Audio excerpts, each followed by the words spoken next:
everyone. It feels strange not to have you all here in my living room.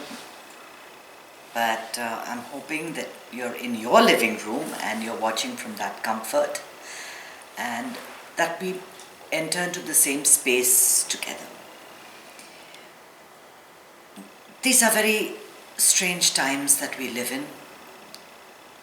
The world that we knew has kind of turned upside down. And so I'm not surprised if people are facing a lot of extra stress, because what has really happened is that our security and what we stand for has been challenged. For one, nobody really knows how or when the virus is going to hit them. The next person you meet may be the super spreader. The next person you meet might be the person who causes you to get the virus. And that's the fear. That's the fear. That's the scare. That's the tension.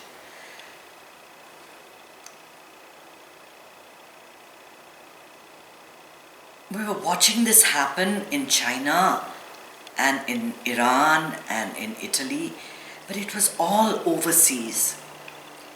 And it was far away. It was not connected to us. It wasn't going to happen to us. Right? But now it's come home. Now it's come close. And that is a very, very scary thing. That is a very scary thing. What's going to happen to us? Are we going to get it? Are we susceptible? Are we carriers? A problem that we are facing is that a lot of millennials are not taking this very seriously because it hasn't come home yet. But we don't want it to reach that stage where everything spikes, where everything becomes completely out of control. So here's what we have to do. We are all stuck at home, at least here in the United States. Let's look at the positive side, right? Let's think about how wonderful it is to have that extra leisure time. You know how when you talk to anyone and you ask them, what are you doing? How's everything? And they say, oh, my life's crazy. I had a crazy day. Well, you're not going to have a crazy day. You're not going to have a crazy day. Life is okay. Yeah. Life is as it is. You got a lot of time to just sit and sit. But what I was doing this morning was just sitting in my patio and just listening to the birds and watching the clouds and the palm trees. It was amazing. It was really nice to sit and just have coffee with your kids and your husband, just sitting and doing nothing. We never do that. We never take time for the family. This is a great time. This is a great time to reach out to family, to be there for them, and do this like we're doing now on Periscope. Do this virtually, right? Do this on Periscope. Talk to one another, support one another, be there for one another. It's also the time where you take care of your health. Now, in order to keep your mental health good, you need to be physically healthy. So, in addition, of course, this is the first time, this is a crazy world, right? So, in order to remain healthy, you must not go to the gym, right? So this is the first time someone's told you that. Whereas all these years you have been going to the gym and working out and exercising, now you got to do that from the comfort of your home. And there's lots of things that you can do. There's lots of virtual programs that are out there, yoga classes and workout classes. Go for a walk, connect with nature, just look at things around you. It's not so bad.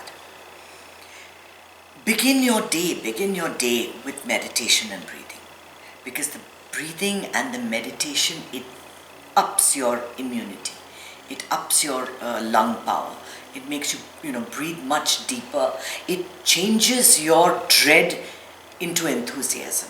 So it's like, what can I do today? What can I do today? Before the second thought hits, it's like, what's going to happen to me, right? You meditate first. You meditate first. Don't focus on that thought. What's going to happen to me? You stay in the moment and you keep the meditation going. You keep the breathing going. And when you come out of that meditation 15 or 20 minutes later, you're ready to face whatever happens in the course of the day. And you have to understand one thing. We're all in this together. None of us are facing this alone. Nothing that we're facing is ours alone. It is such a community feeling. How your community does and how everybody around you does impacts how you do. So it's not important for you to get the Purell and for you to get all the toilet paper you need. Everyone else needs it too, so that they can also disinfect and keep from infecting you. You have to have that feeling of community. When you go to the grocery store, buy supplies for a couple of weeks. Don't clean out the stores. You cannot drink 7 to 10 gallons of milk in a week. And if you keep it longer than a week, there's a very good chance that the milk is going to spoil. So think about all this before you go and indiscriminately shop. It puts a lot of strain on the supply system as well, because the whole country is used to a lot of abundance. Suddenly there is this fear of having nothing. And for us who grew up in India, we've grown up with dealing with shortages. There'd be a sugar shortage one week, suddenly the onion and potato farmers would go on strike. So we've learned to live without things, and having less of anything doesn't bother us so much. In fact, I did not even go shopping. I did not even stock up on all these cleaning supplies, and we're just making do with what we have, the alcohol and the Clorox or whatever we have. We're using what we have to keep our home clean. Right? And think about it, planes are not going, the cars are not going. The whole environment is looking a lot better. In fact, my daughter showed me satellite images of the world many weeks ago and today. And you can see the air quality has improved. And the earth has been put under a lot of strain. A lot of strain. We've been just taking. And now it's time for the earth to regenerate, to regrow, right? Because we're not demanding from it so much. We're not putting out so much of carbon monoxide or whatever it is, all the emissions that go out and that spoil everything. So in many ways, you've got to look in terms of gratitude.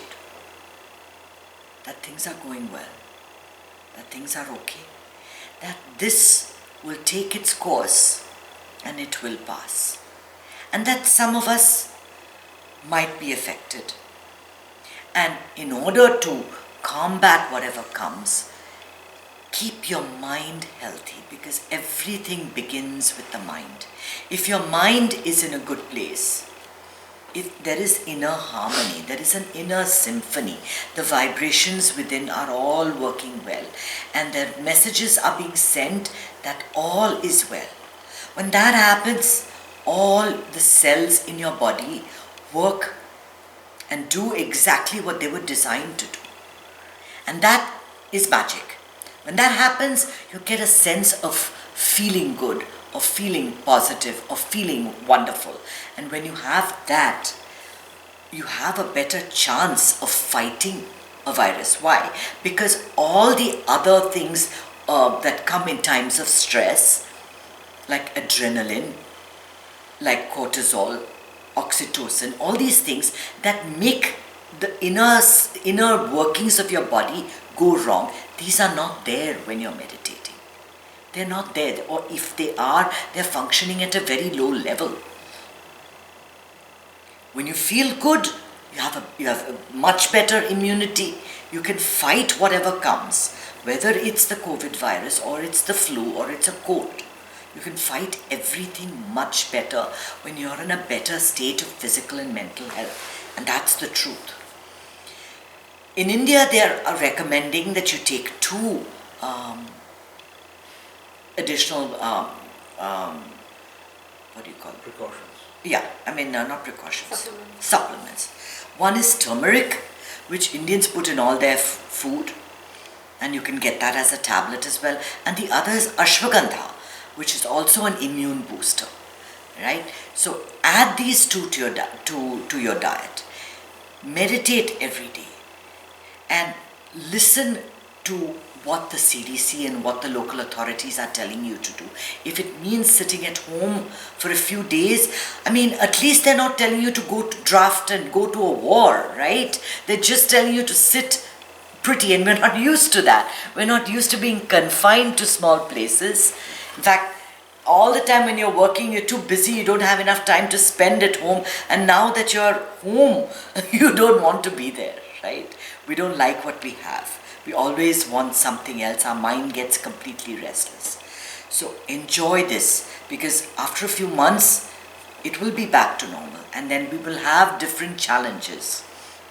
There's a lot of stress going on. There's a lot of stress in the community. This is affecting a lot of businesses. It's affecting the stock market. It's affecting how much money you have. It's affecting how businesses work.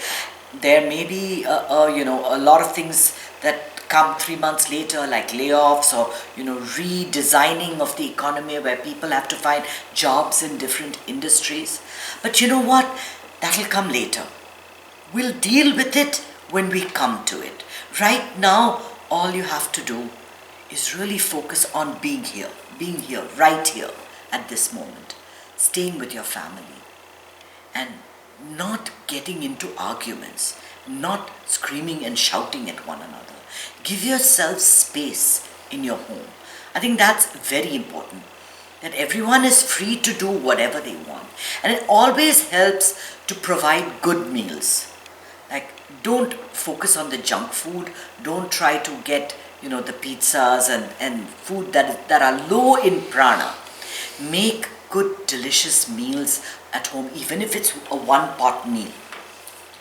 Make good food, and when people eat well, they exercise well, they're in touch with nature, you'd be surprised what a spiritual dive that can be.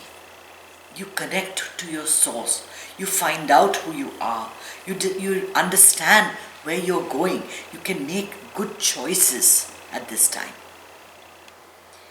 And don't worry, it's going to pass.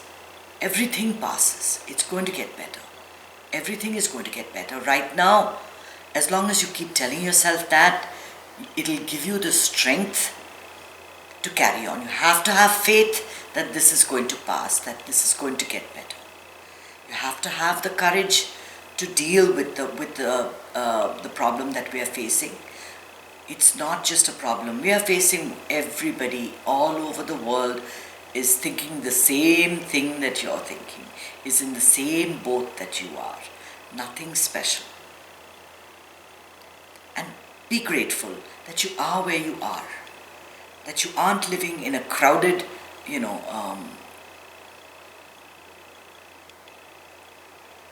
slum in Mumbai, because the chance of being infected is much higher there. It's much higher there. Because you're in such close proximity, and our minds and our hearts go out to everybody. We hope they keep safe wherever they are, and I guess that's all I have to say. Om Namah Shivaya.